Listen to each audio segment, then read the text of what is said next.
Hi, I'm Dolly Raheja, and today I am with the leading cosmetic gynecologist, Dr. Archana Mohana, and she will be clearing all our doubts about urinary incontinence, जिसे हम लोग simple language में urinary leakage से भी जानते हैं। Ma'am please इसके बारे में आप क्या कहना चाहेंगे, बताइए। देखिए, यूरिनरी इनकॉन्टिनेंस बहुत ही बड़ी समस्या है और मैं बोलूँगी बहुत ही इग्नोर्ड समस्या है।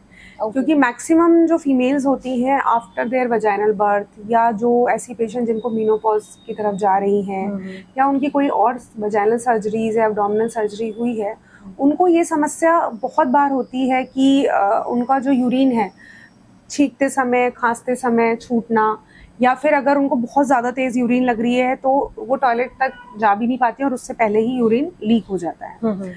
तो यूरिनरी लीकेज की समस्या जो है ये ऐसा नहीं है कि जो अभी है, बहुत पहले से फीमेल्स को ये सारी समस्या है, लेकिन फीमेल्स को ऐसा लगता है कि urinary leakage is a common thing और जो एज के साथ होता है और इसके लिए हमें कोई ट्रीटमेंट की ज़रूरत नहीं है, जबकि ऐसा बिल्कुल भी नहीं है। It is a treatable condition. Maximum cases में इसको हम ट्रीट कर सकते हैं एंड अगर आप अच्छी लाइफ जीना चाहते हैं, क्वालिटी ऑफ लाइफ आप अपनी बढ़ाना चाहते हैं, तो obviously you need to come and have a treatment for it. Okay, तो मैम इनके क्या कॉजेस होते हैं? देखिए, मैंने जैसे बताया कि सबसे बड़ा कॉज जो होता है वो होता है वजाइनल बर्थ। तो वजाइनल बर्थ के समय जब बच्चा आपकी वजाइना से पास होता है तो वजाइना और जो आपकी यूरिन का जो रास्ता होता है, जिसको ब्लैडर और यूरिथ्रा हम जो बोलते हैं, वो बिल्कुल जैसे अगर ये बच्चा निकल रहा है तो उसके ऊपर ही वो वाला पैसेज भी रहता है आपका, यूरिन का पैसेज, ब्लैडर या यूरिथ्रा वाला जो पैसेज होता है वो रहता है। जब बच्चा उस वजाइना से पास कर रहा होता है तो जो उसकी वॉल्स होती हैं, जो ऑब्वियसली जो वजाइना की वॉल है, जो यूरिथ्रा की जो ब्लैडर की वॉल है, ये दोनों आपस में बिल्कुल स्टिक रहती है एक पेरिटोनियम के थ्रू। जब बच्चा उसके थ्रू पास करता है तो जब ये यहाँ पे फ्रिक्शन पड़ता है तो ये जो फ्रिक्शन होता है ब्लैडर पे भी पास होता है। तो कभी कभी ऐसा होता है कि बच्चा का साइज बहुत बड़ा है या फिर बहुत डिफिकल्ट लेबर हुआ है, तो उस दौरान कभी कभी जो ये फाइबर्स होते हैं वो टूट जाते हैं, गिव वे कर जाते हैं। उसकी वजह से जो ब्लैडर की अपनी एक टोन होती है यूरिन को रिटेन करने वाली, कि जब आप खांस रहे हो, आप छींक रहे हो, आपको बहुत तेज यूरिन आ रही है, तो जो मसल्स होती हैं ब्लैडर के अंदर जो यूरिन को पकड़ के रखती हैं, वो जो मसल्स होती हैं वो ब्रेक हो जाती है। तो जब भी आप वजाइनल बर्थ के बाद में ऐसा कुछ देखेंगे तो फिर उन लोगों को ये सब चीज़ों में समस्या होने लगती है। ये सबसे बड़ा कारण है, लेकिन ऐसा नहीं है कि सिर्फ यही कारण है, और भी बहुत सारे कारण होते हैं। अगर आपकी कोई वजाइनल सर्जरी हुई है, मान लो कि कोई आपको सिस्ट था वजाइना में, या फिर आपकी बच्चेदानी का ऑपरेशन हुआ है, तो उसके बाद भी कई बार जो फाइबर्स होते हैं उनके बीच में जो ट्रॉमा होता है, या कभी कभी एक्सीडेंटली भी जो फाइबर्स होते हैं वो गिव वे हो जाते हैं और उसके बाद भी ऐसी समस्या आती है। और तीसरे कंडीशन में ऐसा भी होता है कि जो पेशेंट, जैसे मीनोपॉज हो गया, मीनोपॉज के बाद क्या हुआ कि जो हार्मोन्स हैं आपके, जो मसल्स को कोलेजन है और जो मसल्स को होल्ड करने वाले जो फाइबर्स हैं, वो धीरे धीरे एज के साथ जो लैक्स करने लगते हैं, उसकी वजह से भी जो ब्लैडर की टोन होती है, ब्लैडर को रिटेन की समस्या होती है, वो बढ़ने लग जाती है। तो इसका क्या ट्रीटमेंट होता है? देखिए, ट्रीटमेंट में सबसे पहले हम लोग एक कंजर्वेटिव मेथड्स पे जाते हैं, जिसमें हम लोग कुछ आपको यूरिनरी एडवाइसेस देते हैं। उसमें पानी आपको इतना पीना है और इस तरह से आपको खाना है, इस तरह से आपको बैठना है। कुछ एक्सरसाइजेज जो सबसे ज़्यादा डिमांडिंग एक्सरसाइज, जो कीगल्स एक्सरसाइजेज होती हैं, वो हम पेशेंट्स को पहले उसमें बताते हैं, और कुछ मेडिसिन भी प्रेस्क्राइब करते हैं जिससे उनकी ब्लैडर की टोन इम्प्रूव हो। हाँ, अगर इन सब चीज़ों से अगर पेशेंट को ज़्यादा इफेक्ट नहीं मिल रहा है, then we have to go for some surgical as well as non surgical option also. Okay, तो क्या कॉस्मेटिक गायनेकोलॉजी में भी इसका कुछ ट्रीटमेंट है?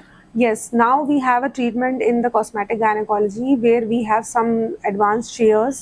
जो chairs जो होती है वो pelvic floor की strengthening करती हैं, जो आपकी pelvic floor है, मतलब जो नीचे का जो सारी muscles है उनकी strengthening करती है। एंड जो chairs होती हैं वो बहुत ही advanced तरह की chair होती हैं, जो Kegel exercises बहुत ज़्यादा commonly हम लोग पेशेंट को बताते हैं। तो वो आधे घंटे में कम से कम वो 7,000 to 8,000 कीगल्स एक्सरसाइज वो चेयर पे बैठ के सिर्फ हो जाती है, जो नॉर्मली करना पॉसिबल बिल्कुल भी नहीं है। लेकिन कीगल एक्सरसाइज को भी का भी रिजल्ट तभी आता है जब आप ज्यादा अमाउंट या ज्यादा फ्रीक्वेंसी में करो। अगर आप 5 बार, 10 बार या 15 या 20 या 100 बार भी कर रहे हो तो भी उनका कोई इतना अच्छा रिजल्ट नहीं आता है जो इन सब चीजों से आता है। ओके, तो क्या ये प्रोसीजर जो आप बता रहे हैं ये सभी के लिए सेफ है?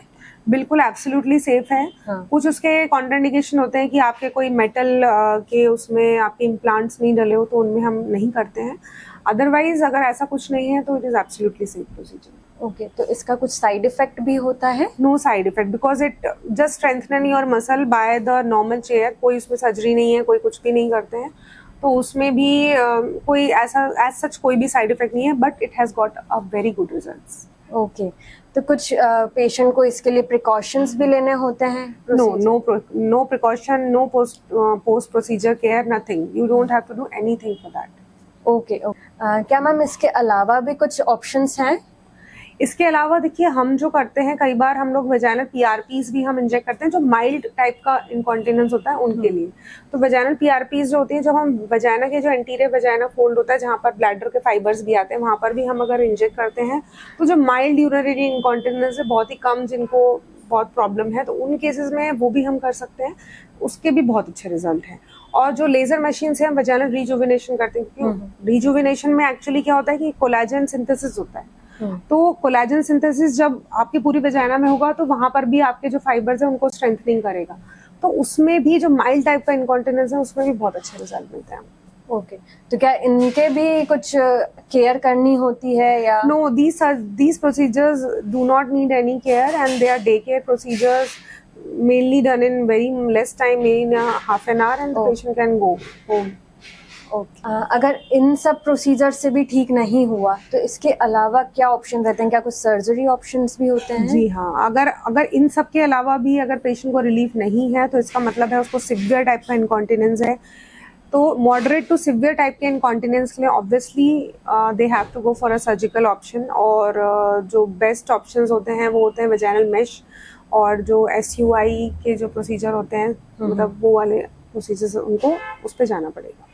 तो ये सर्जरी प्रोसीजर्स ये भी डे केयर होते हैं या? नहीं, obviously surgical procedure day care नहीं होते हैं, उनके लिए तो आपको एडमिट होना पड़ेगा, and with a trained urologist you have to go for these procedures. Okay, तो मैम आप क्या एडवाइस करना चाहेंगे पेशेंट्स को? मैं ये एडवाइस करना चाहती हूँ कि अगर आपको यूरिनरी लीकेज की प्रॉब्लम है, तो प्लीज़ उसे इग्नोर मत करिए, उसको ऐसा मत समझिए कि वो एक नॉर्मल चीज़ है। We have treatments for that, and you should take this treatment, because आपकी क्वालिटी ऑफ लाइफ आपके लिए बहुत ज़्यादा इंपॉर्टेंट है। तो take care of yourself and be confident. Thank you so much ma'am, आपने हमें इतने अच्छे से आंसर करा। एंड तो आपको भी इसके अलावा कुछ और भी क्वेश्चंस हैं, तो आप नीचे कमेंट बॉक्स में कमेंट कर सकते हैं, और इस चैनल को सब्सक्राइब कीजिए। Thank you so much.